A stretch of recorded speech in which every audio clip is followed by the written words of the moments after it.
तर आज आपण हिवाळ्यामध्ये मिळणारी ही करडईची भाजी कशी बनवायची हे बघणार आहोत। करडईची भाजी खाण्याचे खूप सारे आरोग्यदायी फायदे देखील आहेत, त्यामुळे सीझन मध्ये तरी ही भाजी बनवून खायलाच हवी। तर इथे बघा, मी एक जुडी करडईची भाजी घेतलेली आहे।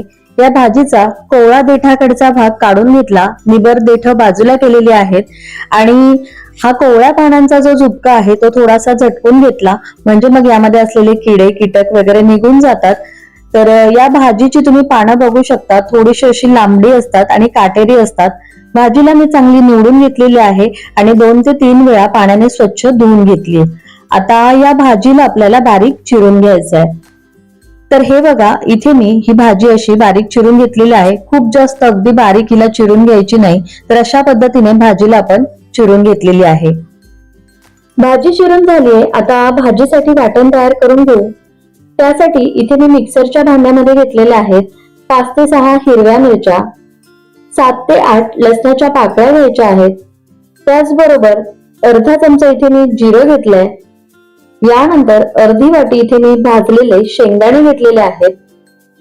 आता यामध्ये आपल्याला पाणी न घालताच हे मिक्सरवर फिरून थोडंसं दरदरीत वाटून घ्यायचंय। तर हे बघा, पाणी न घालताच हे मी मिक्सरवर फिरून असं जाडसर वाटून घेतलेलं आहे।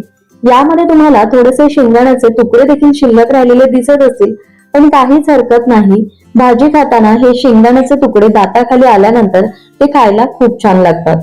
तर अशा रीतीने इथे आपलं वाटण बनवून तयार झालेलं आहे। आता आपण भाजी बनवायला घेऊ। आता भाजीसाठी इथे मी कढईमध्ये 2 पळ्या तेल काढून घेत आहे। पालेभाजी आहे त्यामुळे थोडंसं तेल जास्त घातलं। तेल चांगलं गरम झालं की यामध्ये आपल्याला 1 चमचाभर मोहरी घालायची। मोहरीला छान फुलू द्यायचंय। मोहरी चांगली तडतडली गेली की त्यानंतर आपण भाजीसाठी जे वाटण तयार करून घेतलं होतं ते वाटण यामध्ये घालायचंय आणि याला एखाद मिनिट भरासाठी थोडंसं परतून घ्यायचंय। ते वाटण असं थोडंसं परतून घेतलं की म्हणजे मग हिरव्या मिरचीचा जो कच्चेपणा आहे तो थोडासा दूर होतो आणि हे वाटण असं छान असं तेलामध्ये परतून घेतल्यामुळे भाजी खायला छान खमंग लागते। तर हे बघा, 1 मिनिटभर हे वाटण मी तेलामध्ये चांगलं परतून घेतलं। आता यानंतर आपण ही भाजी बारीक चिरून घेतली होती ती यामध्ये घालायची आहे। भाजी कढईमध्ये घातल्यानंतर ती आपल्याला फोडणीमध्ये व्यवस्थित मिक्स करून घ्यायची आहे। लगेचच आपल्याला यामध्ये मीठ घालायचं नाहीये, कारण लगेच आपण यामध्ये मीठ घातलं तर आपला मिठाचा अंदाज चुकू शकतो। भाजीला आपण जसं परतत जाऊ तशी भाजी कढईच्या बुडाशी बसते। तर हे बघा, भाजीला मी परतून घेतल्यानंतर बऱ्यापैकी कमी झालेली आहे, कढईच्या बुडाशी बसलेली आहे।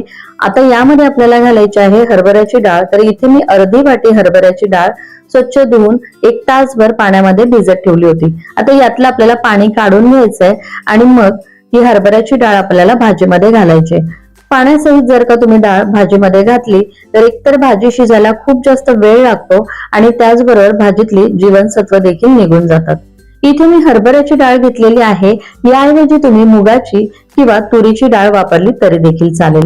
डाळ घालून ती आपण भाजीमध्ये व्यवस्थित मिक्स करून घेऊ। आता यानंतर आपल्याला भाजीमध्ये चवीपुरतं मीठ घालायचं आहे। तर भाजीचा अंदाज घेऊन आपल्याला यामध्ये चवीनुसार मीठ घालायचं आहे। मीठ घालून ते भाजीत व्यवस्थित मिक्स करून घ्यायचं। मीठ घालून झालेलं आहे, ते भाजीत व्यवस्थित मिक्स करून घेतलं। आता यानंतर आपल्याला भाजीवरती झाकण ठेवायचंय, गॅस मध्यम ठेवायचा आणि भाजीला 2 ते 3 मिनिटांसाठी वाफवून घ्यायची आहे। तर हे बघा, भाजीमध्ये पाणी न घालताच आपण भाजीला छान वाफवून शिजवून घेतलेलं आहे। आपण यामध्ये जी हरभऱ्याची डाळ घातलेली होती ती डाळ व्यवस्थित भिजलेली असल्यामुळे तिला देखील भाजीमध्ये शिजायला फारसा वेळ लागत नाही। अगदी भाजी 2 ते 3 मिनिटांसाठी वाफवून घेतली की हरभऱ्याची डाळ आणि भाजी अगदी व्यवस्थित शिजली जाते। तर हे बघा, आपली ही मस्त अशी आरोग्यदायी पौष्टिक करडईची भाजी बनवून तयार झालेली आहे। तर ही गरमागरम करडईची भाजी भाकरी सोबत चपाती सोबत खायला खूप छान लागते। हिवाळ्यामध्ये ही करडईची भाजी बाजारामध्ये खूप जास्त प्रमाणात पाहायला मिळते, त्यामुळे सीझन मध्ये ही भाजी नक्कीच करून खायला हवी, जेणेकरून तिचा आपल्या शरीरासाठी फायदा होईल। तर अशा रीतीने आपली मस्त अशी गरमागरम पौष्टिक चमचमीत करडईची भाजी बनवून तयार झालेली आहे। तर एकदा नक्की करून बघा आणि तुम्हाला आजची माझी रेसिपी कशी वाटली हे कमेंट्स बॉक्स मध्ये कमेंट करून सांगायला विसरू नका। त्याचबरोबर व्हिडिओ आवडला असेल तर लाईक करा, शेअर करा आणि अशाच नवनवीन रेसिपीज पाहण्यासाठी चॅनलला सबस्क्राईब करायला विसरू नका. धन्यवाद.